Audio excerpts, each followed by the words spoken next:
Hey there everyone, AJ back again for the Mighty Gluestick channel, which has gone cats and dogs crazy this week. Today I bring you a Celestial, and for those astute scholars of the lore who just guessed that this episode must be about the Hound Archon, I congratulate you. Appearing as powerfully built humanoids with robust, slightly larger than as proportionate hands and feet, and with a distinctly canine head, the Hound Archons are native to the 7 mountainous mountain plains of Celestia, specifically the first 2 layers, Lunia, the silver heaven, and Mercuria, the golden heaven. As you may have learned in my video on Celestia and the religious beliefs of the Lupins, which I mentioned just recently, the first layer of Celestia is where dogs go if they are good. So there are a lot of dogs on Lunia, and they can talk. Lunia is a very peaceful place. The general terrain consists of an ever-extending chain of mountainous islands with white cliffs and pure white sandy beach coves, bordering the shore of a starlit ocean of sparkling crystal clear holy water. The water is so pure it can feel like one is flying rather than floating over forests of exotic aquatic plants and animals with joyful communities of sea elves and merfolk. On the shores are soft lights roaming around as though the stars were not just a spectacular, unobscured panorama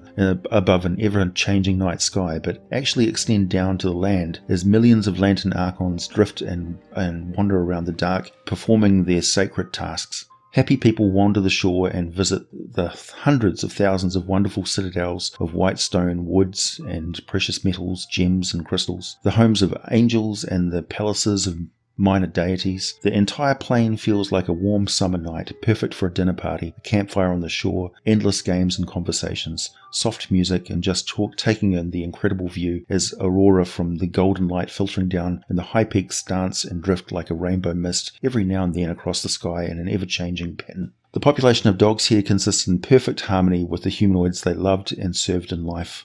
Always up for a game or funny conversations, they marvel at the amazing things that humanoids learn during their lifetime and how many years of life they live for. And for the Hound Archons, it's like the most admirable spiritual aspects of the canine soul are condensed and personified into an immortal being. The dogs consider the Hound Archons to be their angels, and in the rare instances when Hound Archons are not performing any of their many tasks and duties, they prefer to just hang out with dogs, thanking them and praising them.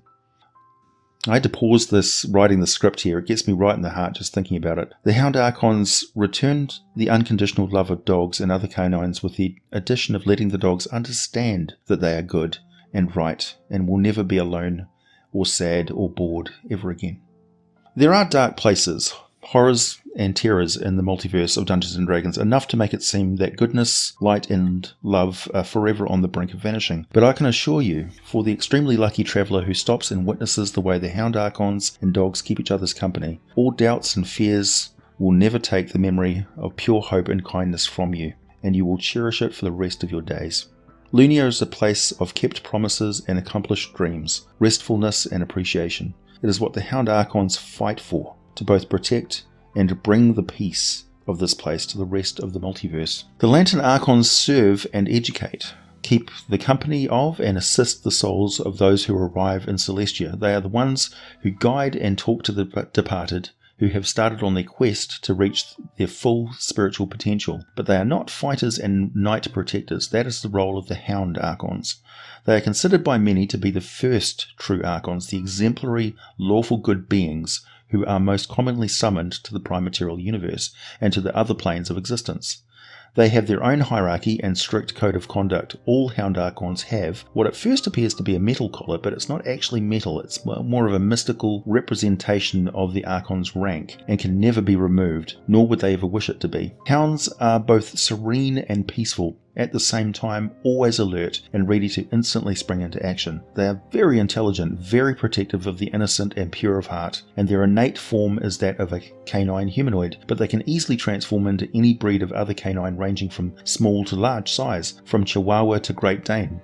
And by the way, the largest dog ever recorded was Zeus. The Great Dane measured 44 inches from foot to shoulder. Standing on his hind legs, he measured 7 feet 4 inches tall. Including any wild canine breeds, wolves and that sort of thing, but not those considered monstrous or dire, so the Hound Archons don't transform into wargs, hellhounds, or anything like that, of course. Like all Archons, hounds speak and understand any language and can send a message over short distances. They can teleport anywhere that they desire without failure and can sense the presence of evil and protect themselves from it. In the Manual of the Planes, it is claimed that they can detect all invisible, astral, and ethereal creatures as well, but this may just be a trait of the most high-ranking, experienced, and capable Hound Archons, displaying the consummate skills that they're known for. They display their rank in different types of metal, so they start off as a lead collar and they progress all the way to platinum. They can channel divine power, as you would expect, and can not only heal others and create light, but create a source of continual flame whenever they desire. Physically, they are very robust and hardy. You can represent them as a player character with +2 charisma and +2 constitution, with a celestial immunity to paralyzation, petrification, and electricity, and also poisons. They are resistant to all magic and can't be damaged by non-magical weapons. They have 120-foot dark vision and an acute sense of smell, which aids them in tracking down other beings, identifying substances, detecting familiar scents through clever disguises, and sometimes being able to smell an invisible creature very close to them. In combat, they are essentially monks, warrior monks, and have the same range of extraordinary natural attack and defense options. An Archon is always ready to defend the helpless and put itself in the path of danger, an implacable foe of evil. They train constantly in the thousands of compounds and armories of the second heaven. The golden light of Mercurius shines down on them as they spar and drill against each other, against angels, against demigods, and the many heroes and paladins who share their experiences of battles fought during their mortal life. And the Hound Archons are keen students as well as patient but relentless teachers. When arming themselves for battle, they prefer to fight wielding an enchanted greatsword. With their great physical strength and dexterity, they move like combat is a dance. They always have a fierce, supernatural, righteous presence, similar to all other Archons, and when fighting those who are evil, such that it actually facing a Hound Archon in combat will force those of evil nature to have to save versus fear, or simply surrender or flee. Archons are not above muttering admonitions at the enemy, very personal ones, kind of like the rebuke of a bard, having to do with the evil things that these foes have done which others thought nobody else knew about. The telepathic trick that the Archons employ to further undermine the confidence of their foes, even in the middle of deadly combat, which can be quite disconcerting to witness. They remain calm and focused, and they reserve their anger for righteous indignation and the fury those of evil actions have brought upon themselves. Otherwise, they're unshakable. Most Hound Archons have seen thousands of lifetimes of service in the fight for peace, love, and justice. The foes that they faced cannot easily be recounted, and it's a very rare day indeed that they remark on something being completely new to them. This also means that they are extremely skilled at tracking down anyone across the entire multiverse. Plus, beings of good or even neutral attitude across the planes of existence are more than likely to offer information and help to the Archons in the performance of their tasks, because they know that whatever the Archon is doing, it's undoubtedly something that needs to be done for the greater good.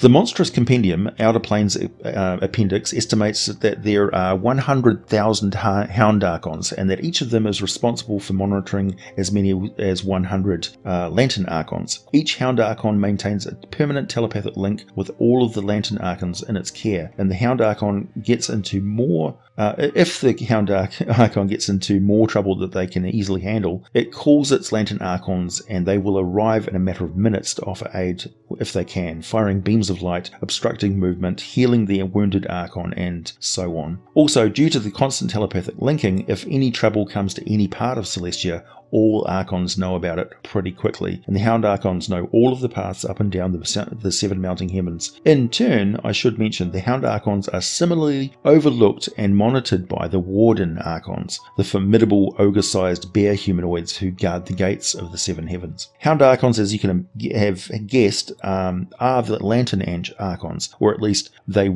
are the natural progression in the existence of service and devotion to duty that the Archons embody. And eventually, the Hound Archons who have attained the rank of Platinum Collar become the Warden Archons, who, when they have achieved Platinum Collar, become the Sword Archons, and so on, all the way up to the Word Archons. When out and about in the prime material plane and some of the other planes of existence, Hound Archons often keep the company of bronze dragons, who consider it an honour to serve as a riding mount and companion to the Hound Archon as it goes about its duty, both for the amazing journey and the excitement and interest of it all, and for the opportunity to learn so much from the Hound Archon's experiences as they fly great distances and tell each other stories. Even a bronze dragon which is hundreds, even thousands of years old, is a youngster compared to a Hound Archon, and can learn much from this elder being that it's keeping company with. Like all the Archons, the Hounds are sustained by the everlasting light of Celestia itself, wherever the journey through the multiverse takes them, and they don't need to eat, drink, or sleep. However, that doesn't mean that they can't, and they do enjoy the gifts of food and drink they are offered by others, as long as it's nice and organic, sun-ripened. The game mechanics wise, the Hound Archons start off with at least a challenge rating 4 and range upward based on their collar rank. Warden Archons start at challenge rating 8, so that would be the logical limit for the highest ranking Hound Archons. They are under the direct oversight and command of the Warden Archons, but can receive their missions from any higher ranking celestial, demigod, higher angels, or any god that resides in or is welcome to stay in Celestia. If you would like more videos on the celestial beings in the upper planes, give this video a healthy thumbs up. Be sure to subscribe and click the notification bell as I upload videos throughout the week. Check out the links below where you can purchase snazzy merchandise, daily discounts on video games, or become a cherished patron of the channel, gaining advanced access to all of these videos I produce and to whatever help I can provide you for your games or your endeavours. How much you donate is entirely up to you, with a minimum of a mere $1 per month. As always, thanks for listening everyone, spread the love, and I'll be back with more for you very soon.